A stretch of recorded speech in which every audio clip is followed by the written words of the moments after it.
पुंडलीकवरदा हरिविठ्ठल श्री ज्ञानदेव तुकाराम ज्ञानेश्वर महाराज की जय।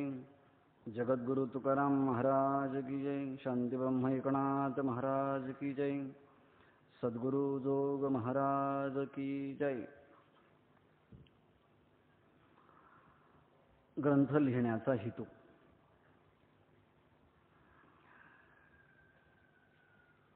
विचारसागर या ग्रंथाच्या पहिल्या तरंगाचं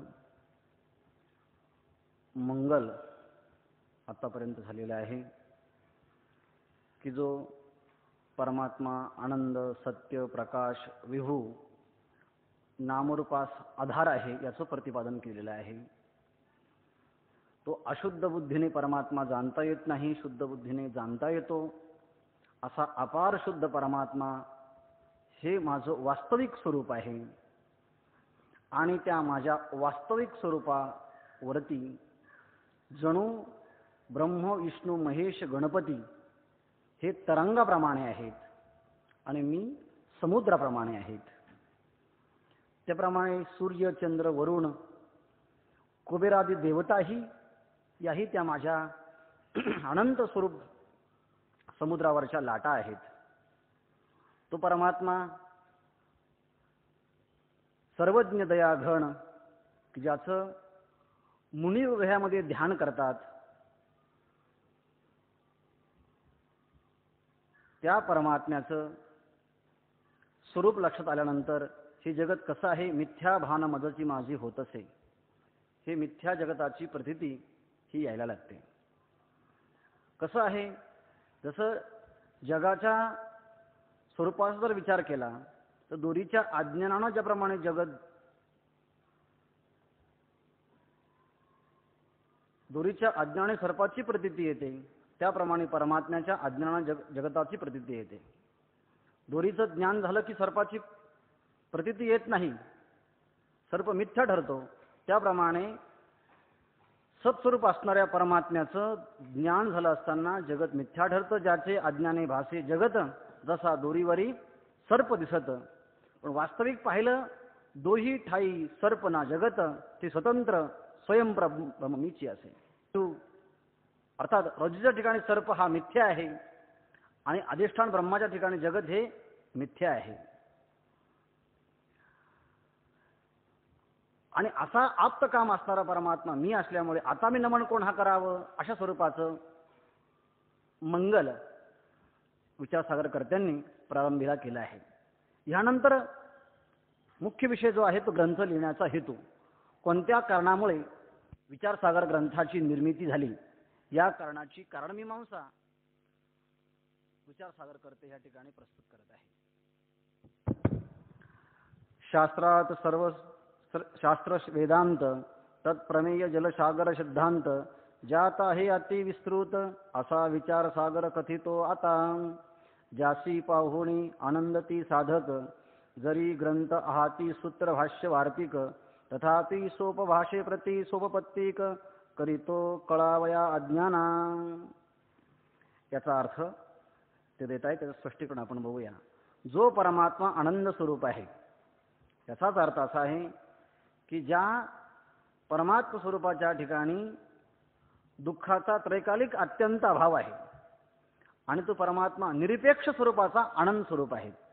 त्या आनंदाच्या मध्ये थोडी सुद्धा सापेक्षता नाही, त्या आनंदाच्या मध्ये मिश्र दुःख नाही, केवळ दुःख नाही, तर हा काय आहे, केवळ आनंद स्वरूप परमात्मा आहे। सत्स्वरूप म्हणजे त्रिकाला बाधित आणि ज्ञानस्वरूप म्हणजे प्रकाशमान, तसाच व्यापक असूनही नामरूपात्मक जगताचा आधार त्या परमात्म्यास बुद्धी विषय करून जाणत नाही। तथापि महावाक्यार्थ बोधापासून उत्पन्न झालेली ब्रह्मास्मी इत्याकारक जी बुद्धी ती ब्रह्मस्वरूपाच्या ठिकाणी असणाऱ्या अज्ञानाची निवृत्ती करते, म्हणून त्यास बुद्धी जाणते असा व्यवहार होतो। असा जो परमात्मा तो परमात्मा मीची आहे।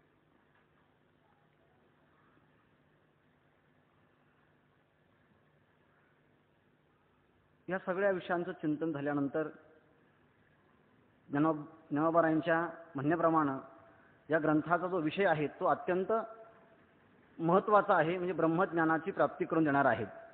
पण ह्या ग्रंथाचा हेतू तरी काय लिहिण्यासाठी, तर विचार सादर करते लिहितात, शास्त्रात सर्वश्रेष्ठ शास्त्र कोणतं असेल तर वेदांत. बाकीचे शास्त्र हे वेदांताच्या खालच्या प्रक्रिया सांगणारे आहेत. अजातवादाची प्रक्रिया सांगणारा एकमेव ग्रंथ हा वेदांत शास्त्र आहे. आणि त्यामुळे सर्व शास्त्रामध्ये अत्यंत श्रेष्ठ शास्त्र जे असेल ते वेदांत शास्त्र आहे. आणि तत्प्रमेय जलसार सिद्धांत असा जो सर्वश्रेष्ठ वेदांत आहेत, त्या वेदांतामध्ये तत्प्रमेय जे काही वेगवेगळे आत्मस्वरूपाची ओळख करून देण्याकरता जे वेगवेगळे प्रमेय आणि सिद्धांत जे मांडलेले आहेत, तेच जणू काही अथांग जलसागर आहेत. तत्प्रमेय जलसार सिद्धांत. सर्व शास्त्रामध्ये अत्यंत श्रेष्ठ शास्त्र जे वेदांत शास्त्र, त्या वेदांत शास्त्रामध्ये जे काही प्रमेय आहेत, ते प्रमेय हेच कोणी उत्तम प्रकारचं जलसार आहेत, सिद्धांत आहेत. ज्यात आहेत अतिविस्तृत, ज्यामध्ये ज्या वेदांत सागर या ग्रंथामध्ये अत्यंत विस्तृत असे सिद्धांत आहेत. आणि असा विचाराचा सागर जो ग्रंथ आहे, त्या ग्रंथाचं आम्ही प्रतिपादन करतो, असे विचार सागर करते या ठिकाणी महत्त्वाचा सिद्धांत सांगतायत निर्मितीच्या निमित्तानं, की ज्या ग्रंथाची निर्मिती झाली असताना, जो ग्रंथ बघितला असताना अनेक साधकांच्या अंतःकरणामध्ये जी भावना उत्कट होते, अभिव्यक्त होते, त्या अभिव्यक्त भावनेचं सार्थक निर्देशन या पुढच्या ओळीत केलेलं आहे. ते असं की जासी पाहुणी आनंदती साधक, जरी ग्रंथ आहाती सूत्र भाष्य वार्तिक, तथापि स्वभाषे प्रति सोपपत्तिक, करितो कळावया अज्ञाना. या ग्रंथाचं स्वरूप बघितल्यानंतर जासी पाहून आनंदती साधक, आत्मज्ञान प्राप्तीची जे काही साधना करतात, त्या आत्मज्ञान प्राप्तीच्या साधना करणारे जे काही साधक आहेत, त्या साधकांनी आत्मज्ञान प्राप्तीचे सिद्धांत ज्या ग्रंथामध्ये प्रतिपादन केलेले आहेत, असा विचारसागर ग्रंथ पाहिल्यानंतर अतिशय आनंद झाला. जासी पाहून आनंदती साधक, साधकाच्या मनामध्ये आनंद झाला. तो आनंद कसा झाला आहे? प्रिय, मोद, प्रमोद आणि आनंद अशा आनंदाच्या कक्षा आहेत. आपली आवडती वस्तू नुसती बघितल्यानंतर आपल्या अंतःकरणामध्ये जो भाव प्रमाण अभिव्यक्त होतो, प्रिय, त्याला प्रिय भाव असं म्हणतात. आणि ती वस्तू प्राप्त झाली की आपल्या अंतःकरणात जो भाव होतो त्याला म्हणतात की मोद. आणि प्रत्यक्षात त्या वस्तूचा आपल्या जीवनामध्ये अनुभव आला त्याला म्हणायचं प्रमोद. प्रिय, मोद आणि प्रमोद हा जो आहे, हा आनंद जो आहे, त्या आनंद प्रमोदाची कक्षा आहे. तो प्रत्यक्षात आम्हाला अनुभवायला भेटणार. आता आम्ही तो अनुभवणार. आता तो आम्ही प्रत्यक्ष त्या ब्रह्मचिंतन करता करता आनंदाच्या डोही, आनंद तरंग या प्रकारची भावना आमच्या अंतःकरणामध्ये प्रस्फुटित होणार आहेत. असं पाहिल्यानंतर जासी पाहून आनंदती साधक, साधकांच्या अंतःकरणामध्ये अत्यंत आनंद झाला. याचं कारण आहे, पूर्वमीमांसा पाहिली, न्याय वैशेषिक पाहिला, सांख्य योग पाहिले. म्हणजे जेवढे काही आस्तिक दर्शनकार आहेत, जेवढे काही नास्तिक दर्शनकार आहे, नास्तिक दर्शनकाराच्या दर्शनाच्या निमित्तानं जर त्यांचं चिंतन केलं, त्या चिंतनाच्या निमित्तानं आपल्याला आत्मसाक्षात्कार तर होणारच नाही, उलट अपसिद्धांत पदरी पडल्याशिवाय राहणार नाहीत. त्याप्रमाणे दुसरे जे काही आस्तिक दर्शनकार आहेत, उत्तर मीमांसेला सोडून त्यांच्या जरी दर्शनाचं चिंतन जरी केलं तरी आपल्या अंतःकरणामध्ये यथार्थ बोध होणार नाही.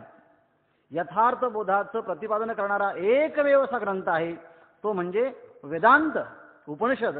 आणि त्या उपनिषदाचं सार ज्या ग्रंथाच्या मध्ये प्रगट झालेला आहे असा वेदांत ग्रंथ की ज्याचं अध्ययन केलं असताना निरतिशय असणारा जो मोक्ष तो नक्की प्राप्त होणार.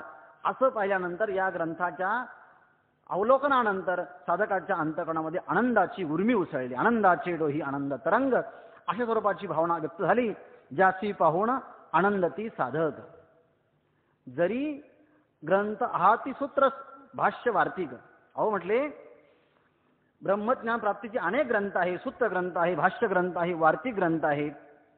मग एवढे ग्रंथ असताना हा ग्रंथ पाहूनच साधकांना आनंद का व्हावा?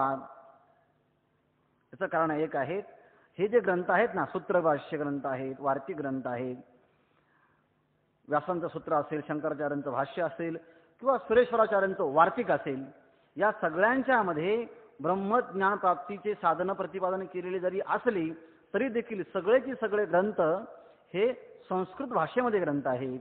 आणि म्हणून साधकांना आनंद होण्याचं कारण तथापि स्वभाषेप्रती सोपपत्तिक, हा जो ग्रंथ आहे ना, हा मराठी भाषेमध्ये आहेत. आणि मराठी भाषेमध्ये हा ग्रंथ असून या मराठी भाषेमध्ये जेवढे सिद्धांत आहे ब्रह्मज्ञानाचे सगळे उपपत्तीसहित सांगितलेले आहेत, चांगल्या प्रकारच्या युक्तीने, की ज्या युक्तीच्या द्वारे साधकाची बुद्धी आपल्या आत्मस्वरूपामध्ये निमग्न होईल. आणि ज्यांना संस्कृत विषयाचं ज्ञान नाही असे अज्ञान युक्त असणारे जे साधक आहेत त्या साधकांना ब्रह्मज्ञान प्राप्तीची मेजवानी ह्या ग्रंथाच्या माध्यमातून भेटणार आहे. त्यामुळे तथापि स्वभाषेप्रती सोपपत्तिक करीतो कळावया अज्ञाना, अज्ञानी जे कोणी जन असेल त्यांना कळण्याकरता स्वभाषेमध्ये अर्थात मराठी भाषेमध्ये सोपपत्तिक युक्तीसहित ब्रह्मज्ञानाची मीमांसा या ग्रंथामध्ये प्रगट करण्याच्या दृष्टीने या ग्रंथाचा आरंभ झालेला आहे. असा विचारसागर ग्रंथाच्या मध्ये महत्वाचा निर्मितीची कारणमीमांसा सांगताना विचारसागरकर्त्यांनी हा सगळा भाग विस्ताराने ह्या ठिकाणी सांगितलेला आहे. आता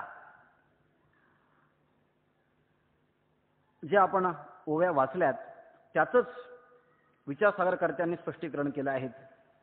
विचारसागर म्हणजे काय? वेदांत शास्त्र याचं जर स्वरूप बघितलं तर असं आहे, वेदांत शास्त्राचे जे अनेक उत्कृष्ट सिद्धांत हेच कोणी उत्तम जल, अशी कल्पना करून वेदांत शास्त्राचे सोपपत्तिक सिद्धांतरूपी जलाचा साठा ज्यात आहे असा ग्रंथ म्हणजे विचाराचा सागर, अशी कल्पना करून या ग्रंथास विचारसागर हे नाव दिलेलं आहे.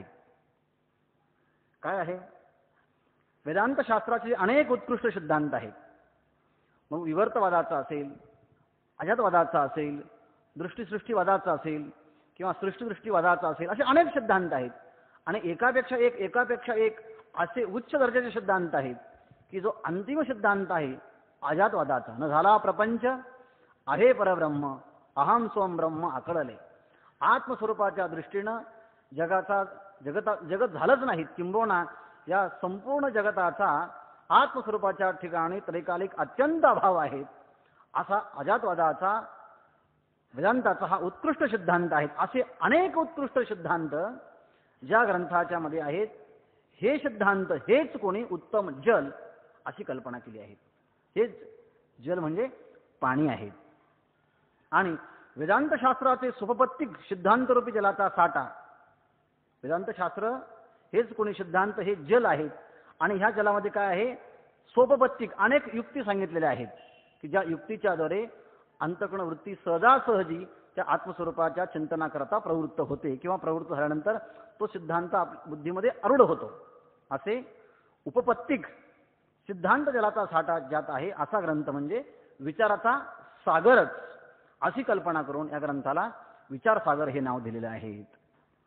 पण या ठिकाणी आणखी हा सगळा चर्चा ऐकल्यानंतर प्रथम श्रवणकर्त्यांच्या मनामध्ये अशी शंका निर्माण होण्याची शक्यता आहे की का हो, अहो पण वेदांत शास्त्राचे मूळ सूत्र भगवान व्यासांनी लिहिले असून त्यावर भगवान शंकराचार्यांनी भाष्य केले आहेत, त्या भाष्यावर सुरेश्वराचार्यांनी वार्तिकही लिहिले आहेत, असे सूत्रभाष्य आदी वेदांत शास्त्रावर मोठमोठे ग्रंथ असतात, तुमचा विचारसागर कशाला, अशी शंका निर्माण होते. कारण काय आहे? ऋषय हा मंत्रद्रष्टारा, हा वेदाच्या मध्ये जो सिद्धांत सांगितला ऋषीमुनींनी आपल्या समाधी अवस्थेमध्ये, मनाच्या बुद्धीच्या इंद्रियांच्या पलीकडे जाऊन आपल्या ध्यान अवस्थेमध्ये असताना दिव्य शब्दाचा जो त्यांना साक्षात्कार झाला ऋषीमुनींना, तो साक्षात्कार, ते शब्द त्यांना दिसले, त्यांनी ते पाहिले प्रत्यक्ष डोळ्यांनी, आणि तसेची तसे शब्द ते अक्षरबद्ध केले. आणि म्हणून त्यांनी सांगितलं आहे की या वेदाचा कोणी करता नाहीत. कारण का वेद हा अपौरुषेय आहे. पण वेद हा अपौरुषेय असं म्हटल्यानंतर प्रत्यक्ष शब्द दिसतात आम्हाला ग्रंथामध्ये, असे वाट काय? तर ऋषींनी ते शब्द समाधी अवस्थेमध्ये पाहिलेत आणि त्यांनी सांगितले हे शब्द आमचे नाहीत, आम्हाला समाधी अवस्थेमध्ये दिसले हे सिद्ध शब्द आहेत. आणि त्या सिद्ध शब्दांचा जसची तशी रचना त्यांनी ग्रंथामध्ये बद्ध केली आणि सांगितलं हे शब्द आमचे नाहीत, हे कसे आहेत? स्वयंसिद्ध आहे सिद्ध. आणि म्हणून त्यांनी जसे शब्द सिद्धांत दिसले त्यांनी त्या ग्रंथाच्या मध्ये अभिव्यक्त केले. आणि म्हणून त्यांनी जे लिहिलेले ग्रंथ आहेत त्याला सांगितलेले आहे त्यांना वेद असं म्हटलं आहे. परंतु ह्या सगळ्या वेदाचं वाङ्मयाचं मसिद अर्थ काय हे सांगण्याकरता पुन्हा व्यासांनी काय केले? सूत्र केले. आणि त्यालाच नाव काय आहे? ब्रह्मसूत्र. या ब्रह्मसूत्रामध्ये 555 सूत्र आहेत. आणि या 555 सूत्रामध्ये हे ब्रह्मतत्वाचं प्रतिपादन केलं आहे. सूचनात सूत्र हा की ज्याच्याद्वारे ब्रह्मविद्येची ब्रह्माचं सूचन केलं जातं, ब्रह्माचा निर्देश केला जातो, असं सूत्र आहे. अल्पाक्षरम संदिग्धम सारवत विश्वतोमुखम अस्तोभम अनवद्यंच सूत्रम सूत्रविदो विदुः अशी सूत्रकारांनी सूत्राची व्याख्या केली आहे. याप्रमाणे व्यासांनी ब्रह्मसूत्रामध्ये 555 सूत्राच्या माध्यमातून ब्रह्मज्ञानाची सविस्तर चर्चा केलेली आहे.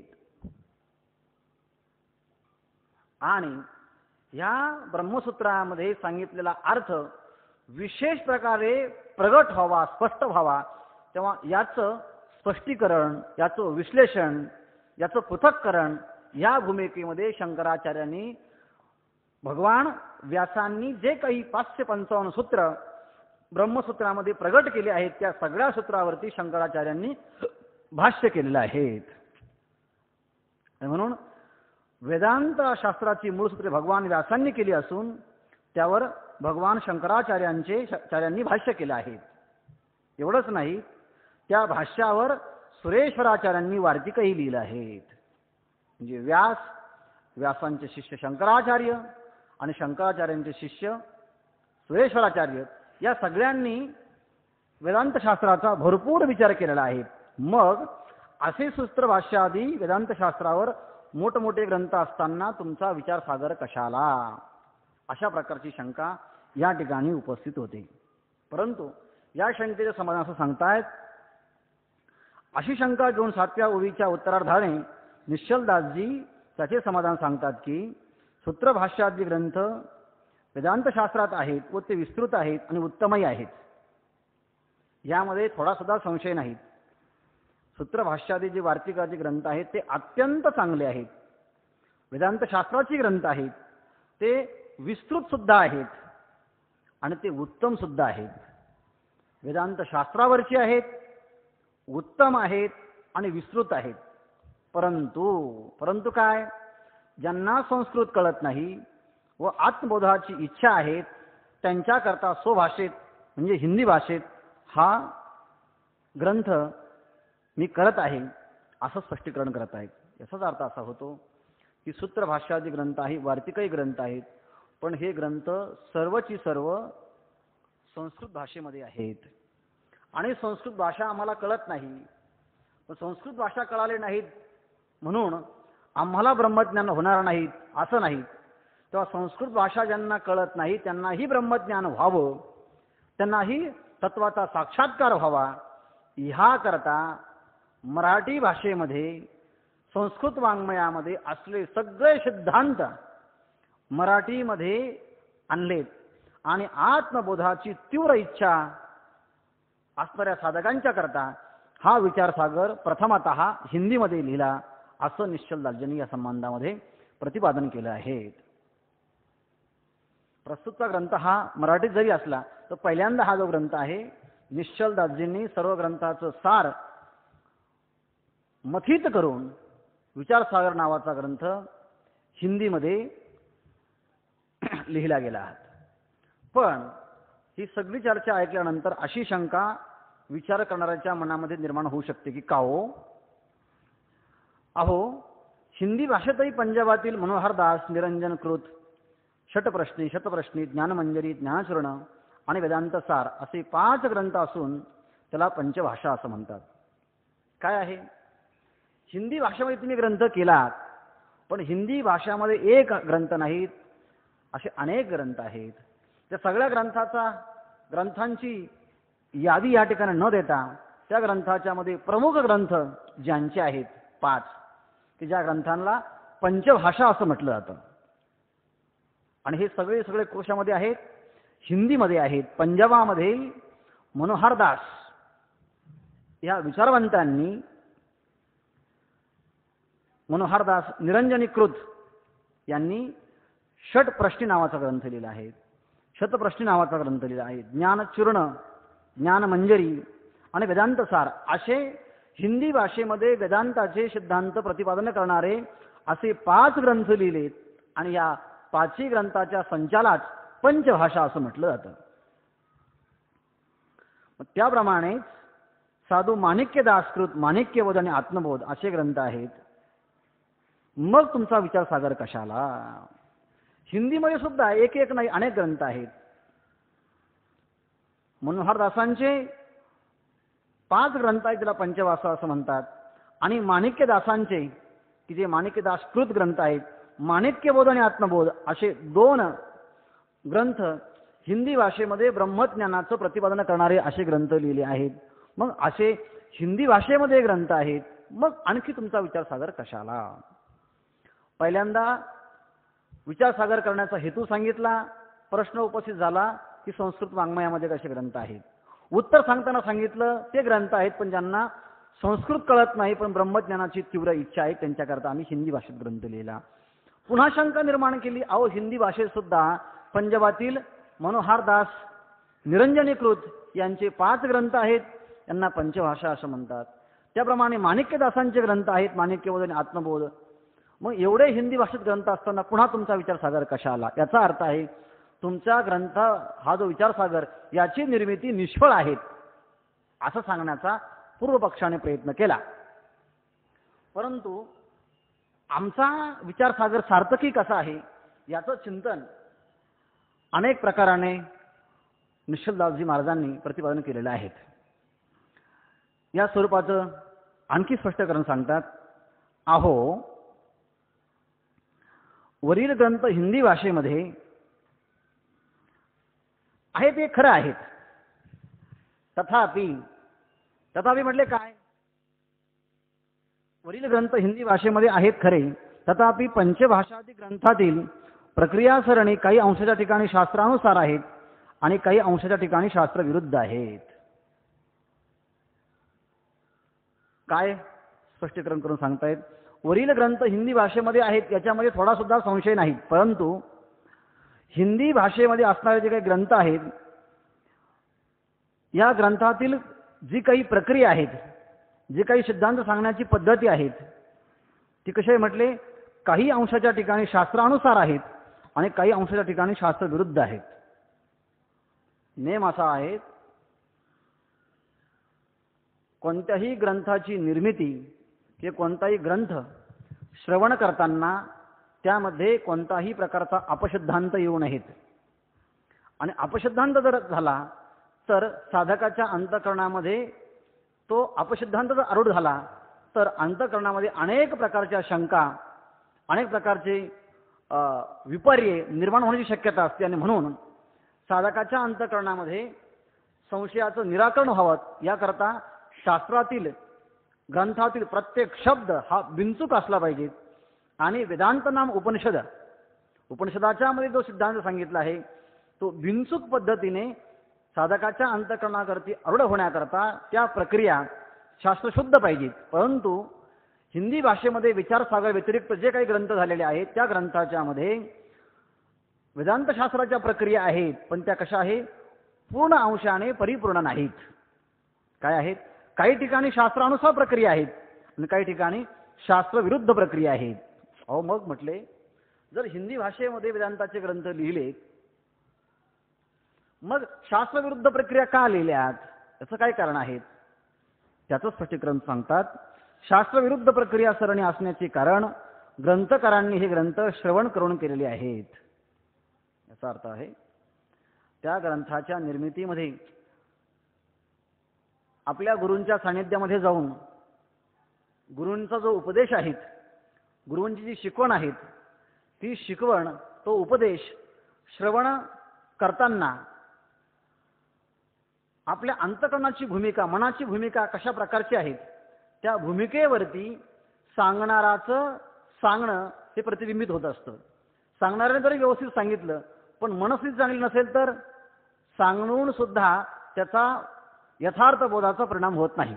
याकरता सांगतात शास्त्रविरुद्ध प्रक्रिया असण्याचं कारण ग्रंथकारांनी हे ग्रंथ श्रवण करून केले आहेत आणि श्रवण करताना अनेक प्रकारची दोष आहेत. श्रवणातील विघ्न सांगितलेले आहेत. त्या ठिकाणी लय आहे, विक्षेप आहे, कषाय आहे, रसस्वादन आहेत. कधी कधी झोप लागण्याची शक्यता आहे, लय आहे. कधी कधी विक्षेप येतो, मन चंचल होतं, ऐकता ऐकता सगळं जग फिरून येतं आणि पाठ संपल्यानंतर पुन्हा मन जागेवरती येतं. मग काय होतं, पाठ चालू आहेत आणि मन विक्षेप झालं, म्हणजे लय आणि विक्षेप या दोन दोषामुळे सुद्धा श्रवण व्यवस्थित घडू शकत नाही. दुसरं कषाय. कषाय म्हणजे वासना.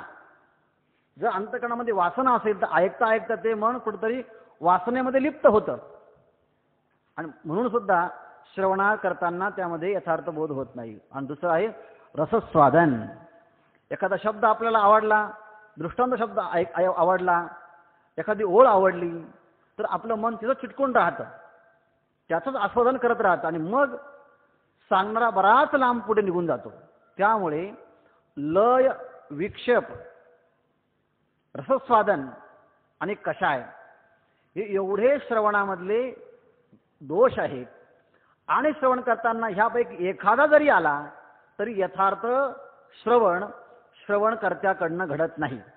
आणि म्हणून कोणताही ग्रंथ ऐकताना आपल्या अंतःकरणामध्ये झोप तर नाही ना, तमगुण तर नाही ना, विक्षेप म्हणजे रजगुण तर नाही ना, ज्या ठिकाणी सत्वगुण नाहीत, रजगुण नाहीत म्हणजे लय नाहीत आणि विक्षेप नाहीत.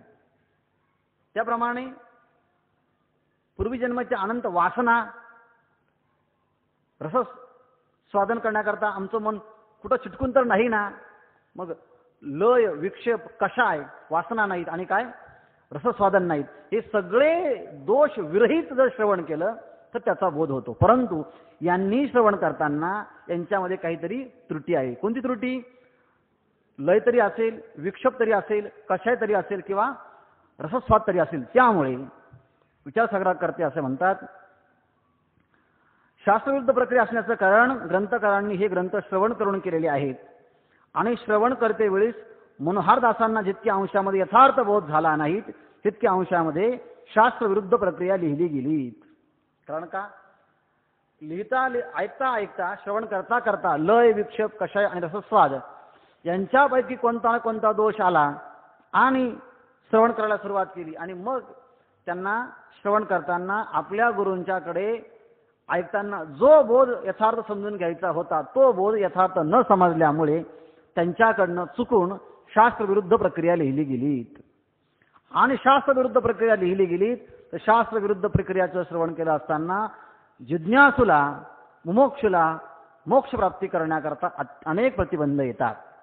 आणि म्हणून या लोकांनी जरी हिंदी भाषेमध्ये ग्रंथ लिहिले, ते ग्रंथ श्रवण करून लिहिलेत आणि श्रवण करतानाही व्यवस्थित श्रवण घडलं नाहीत. जितक्या अंशामध्ये यथार्थ श्रवण घडलं तितक्या अंशामध्ये त्यांनी ग्रंथ बरोबर लिहिलेत, व्यवस्थित लिहिलेत.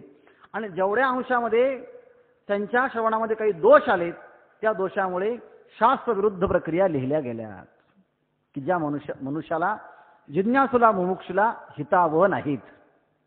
म्हणून सांगतात तितक्या अंशामध्ये शास्त्रविरुद्ध प्रक्रिया लिहिली गेली. तसेच हे कोणाचं झालं?